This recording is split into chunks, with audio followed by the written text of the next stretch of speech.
We're back, everyone, as we talk about crisis management strategies. A really important topic tonight. If you'd like to call in, the phone number there is on your screen. Becky Stoll and Lisa Agabine are here, both from Centerstone, talking about these strategies that you and your business can implement. And on a broader note here, you can also apply some of this to your personal life and your home, which is so very important. I get so many people who ask me all the time about being in this business, and they say, how do you read some of those stories every night? It just, and a lot of people say, I can't really watch a lot of news. It just depresses me. And I get it. I understand. And we certainly try to give it a mix. But there are a lot of disturbing stories out there. Workplace violence. Right. There's all sorts of disasters that strike businesses, and what we don't realize is a lot of times the media doesn't follow up is how these businesses respond and whether they survive. Right. In some businesses, it can so negatively impact them that they can go under if they're not prepared. And not just workplace violence, but all sorts of bad things can happen.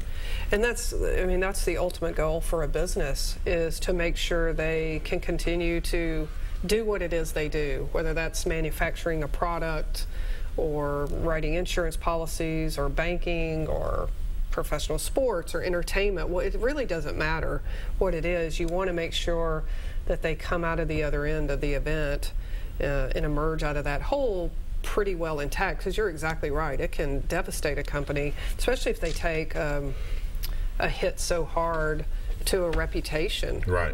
If your reputation gets hit, then your fiscal, it's going to take an impact, and you're going to lose revenue, and ultimately it could do that. We just did a story tonight about Bluebell Creameries, which here's a company that, and I grew up in Texas, so I grew up with Bluebell, and everyone in the South knows this is a popular ice cream brand. That, for all intents and purposes, you ask anyone before this listeria outbreak about Bluebell, and I think their positives are just off the charts. Very popular. So this happens, the listeria outbreak, and they end up, basically shutting down for the past 4 or 5 months, and they've had to lay off workers, and just today they've started back with select markets, and they're going to build back up. And it made me think a little bit about how this company responded and how are they going to bounce back. And I wonder if they had any kind of a sense of, hey, this could happen to us, and how the ripple effect in the other food companies have kind of taken use this to say, wait a minute, we need to be prepared. What if this happens, and how can we prevent this, and so on down the line. Absolutely. You would hope in a risk analysis that would probably, if we were asked to do one for food, I think it would be at the top of the list. If you have your product make people sick, back in the I hate to quote it because I'm not quite sure, but in the 80s, there was a pain reliever company that had some tampering and took a huge hit where their product was completely pulled off. It was Tylenol. And that's still around today. Right. So Wasn't that a famous case in that the president or whatever of the pharmaceutical company just came right out and did some commercials and said, we are going to earn your trust back. Right. And I think that's what you see as a huge piece of a crisis response, is a communication plan. Because a lot of times, these things do happen outside of the company. Like in that case, that was done to them. But even with this ice cream company, I'm sure there was a lot of sitting around and looking at communication plans and owning it and saying this did happen and how we're going to move forward without. And if you're able to do the strategic planning on the front end before something happens, then you can respond in a kind of a quicker sort of way, and so then that risk decreases pretty substantially in any circumstance. You talk about the fear and anxiety. I would bet that takes some of that. The employees feel almost a sense of ownership in that we're confident that we're prepared for almost anything. Whatever, we're prepared. We've been through this training. We know if something were to happen. When I was I remember in summer school and during college, I took some classes at the University of Houston in journalism. Shell Oil invited a bunch of journalism students over to their corporate headquarters to do a mock news conference. They'd set up a mock spill situation, and this was back in the 80s. Yeah.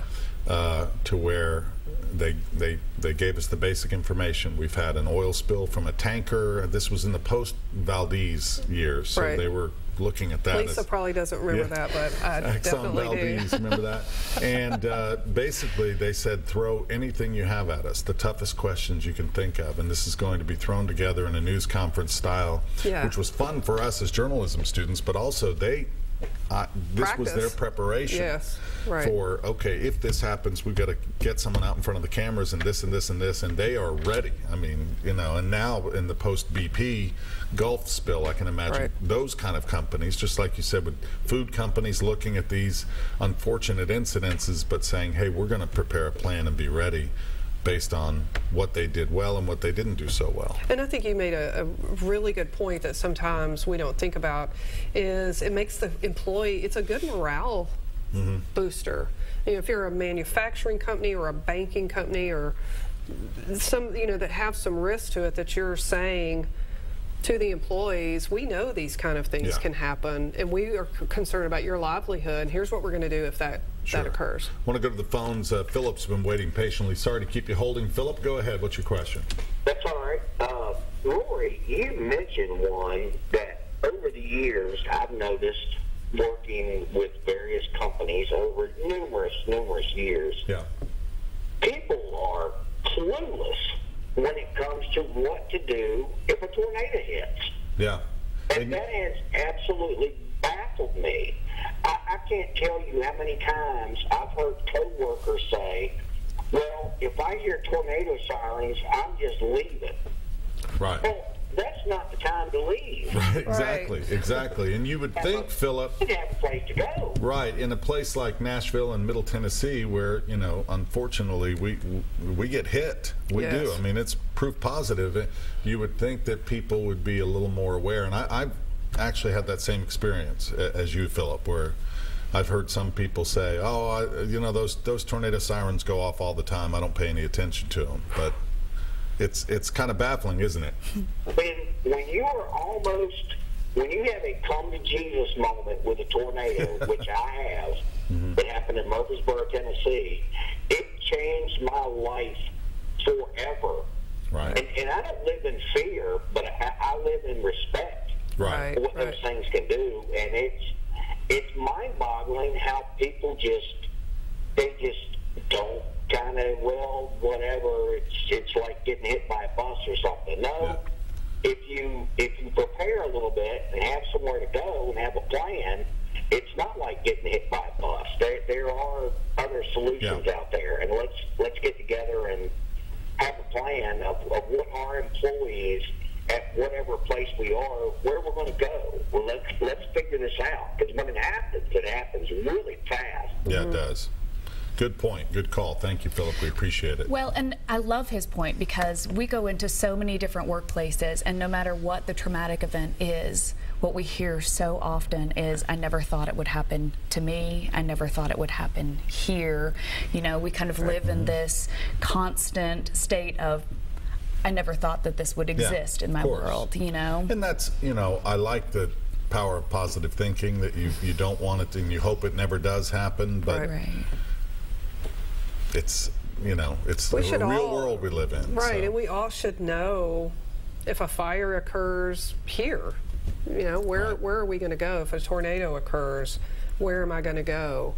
If a shooter walks into anywhere that I go, if I'm banking or eating at a restaurant or at a movie, at a mall, you know, and I don't know that we all do that. I think we need to do more of that, being more cognizant of our surroundings and what would we do and how could we get out. Unfortunately, it's right now the kind of society we're living in, and that we should know when we go in places. Where are the exits? Where could I get out if I really had to, for whatever reason? Bad weather, fire, you know, someone coming in to try to do people harm.